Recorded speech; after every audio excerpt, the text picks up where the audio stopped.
Hello and welcome.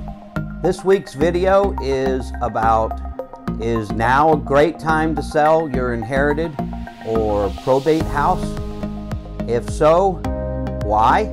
And how long will this market last? We'll talk about those and other topics right after this.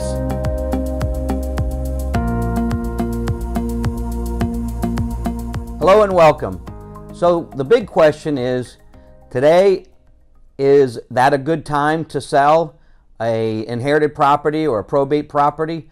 What's the market like in South Florida? It is super hot for sellers. For buyers, it's really cold because it's really hard finding a house here in May of 2021. But for those wishing to sell a house, it is an awesome time to sell. The reasons is because prices are selling at an all-time high. We've actually got bidding situations in a lot of cases on houses.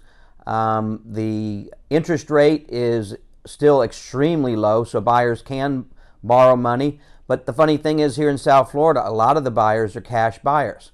So why do we have such a hot market here in South Florida? Other areas have other reasons, but here in South Florida, the biggest reason is because a lot of people from the Northeast, specifically New York, New Jersey, Connecticut, and some other northeastern states, but their tax situation is really tough.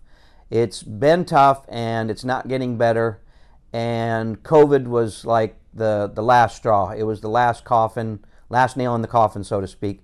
And so a lot of people that are getting taxed rather heavily are being chased out of their home state, and they want to go someplace where the weather is good and they don't go in such an extreme lockdown. And not getting political at all, but when we went through COVID, we didn't have as bad a lockdown as a lot of other states did. And true, we're much more spread out, our population. So it's kind of difficult when you're in a huge metropolitan area like New York City or Chicago, where there's just people on top of people. So we're not like that anywhere here in South Florida. We're rather sprawled out, so it made it a lot easier for us. So one of the big reasons why South Florida is appealing is because we have no income tax. And a lot of people that are getting, excuse my French, but they're getting the crap taxed out of them up in New York and New Jersey and Connecticut. They're saying enough is enough. You're going to tax me even more because of all this stuff that's been going on with the pandemic and COVID. And who are you going to look to pay for all of this expenses? Me, the taxpayer. And they're saying, nope, I'm done, I'm out. And so they're looking to go to different climates. North Carolina is also, they had a really bad shutdown, but it's highly sought after area. But South Florida has zero income tax, which is a huge draw for the state of Florida. Also, our weather is not too bad, especially in the winter. We have some beautiful winters, an average of 75 degrees in our winter. So a lot of people like that, and there's plenty of things to do outside. And during the COVID, the pandemic, people, for the most part, got outside and were riding their bikes and playing tennis and golf. And, it's just a very different situation than other places in the country. So what exactly is the market like down here? I'll give you a couple examples. I've got a fella that's looking for a rental, and we've lost out on a couple. One, he lost out because the winning renter was willing to pay all the money up front in cash. $30,000 up front in cash he was willing to pay, and so he got the deal.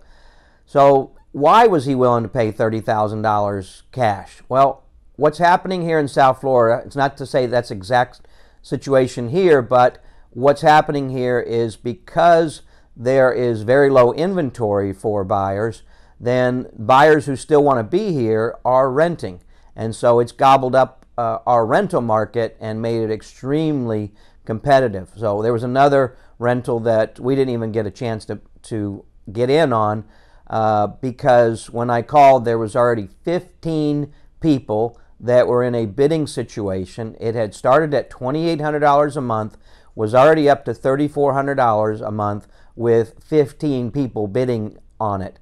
So where it wound up, we don't know, but we didn't want to join into the bidding auction type of atmosphere where it was just getting crazy. So that's the buying or the renting atmosphere now, and it's caused by the buying action that's going on.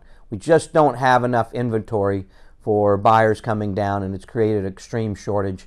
And so why is there an extreme shortage? The bottom line is that when we went through the Great Recession, a lot of the builders cut back, and they cut back in a big way because it was a tight market for them financially, but it also didn't make sense to try to build a house and compete against houses that were going through foreclosure and REO because people could get a house dirt cheap, and builders didn't want to compete against that. So they just scaled back. And what's normal in the United States is, or what was normal at one time, was new home sales of about 1.2 million every single year. Well, after 2005 and 8, when we really took a dive, the construction dropped down to around 700,000. So that was a huge drop in new construction. And that went on for several years. And so it created a deficit, and that deficit grew and grew. And then even now, even though builders are growing and trying to build a lot more houses, we're still not topping $1 million in new home construction. So we're still operating at a deficit of what we used to build of 1.2 million. So the answer of how long is this going to last, most experts are saying about 2 to 5 years, because the builders are going to have to get caught up, and we're going to have to get some movement in our market. So the bottom line of all this is that it is an awesome time to be a seller, not so much to be a buyer. It's really, really tough. But to be a seller, you can't ask for a better market. Top dollar, maybe even bidding situation if you price it right, and it'll sell super fast, and plenty of buyers. So if you don't like one buyer or you prefer another buyer, you've got plenty of buyers to choose from. Interesting side note, a lot of times in the past several years, we were in a seller's market before we went into this extreme seller's market, and a lot of the buyers would kind of shy away from the houses that need work. They wanted to buy a house that was ready to move in, kitchen redone, bathrooms redone, flooring redone. They wanted it move-in ready. Well, now they're not so picky because they want a house, and they're willing to buy a house and maybe live out of a hotel, whatever, until they can get the house, redone like they want it done, and then they'll move in. Or they move in and just have things done while they're living in the house.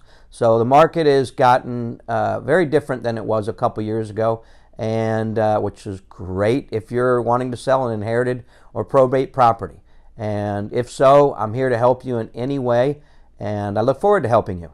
That is my goal and attitude, is to help people throughout a difficult situation and help them in any way possible. So that's it for this week's video. I hope you found it helpful and informational, and that you'll tune in to other videos. My goal is to always be helpful and to add value, and so that after we've done working with each other, you say, wow, I never have had an agent like him before, and I recommend him to all my friends, and he'll do a fantastic job for you, and he'll go above and beyond what you expect. That's my goal. Until next week, be safe and be healthy.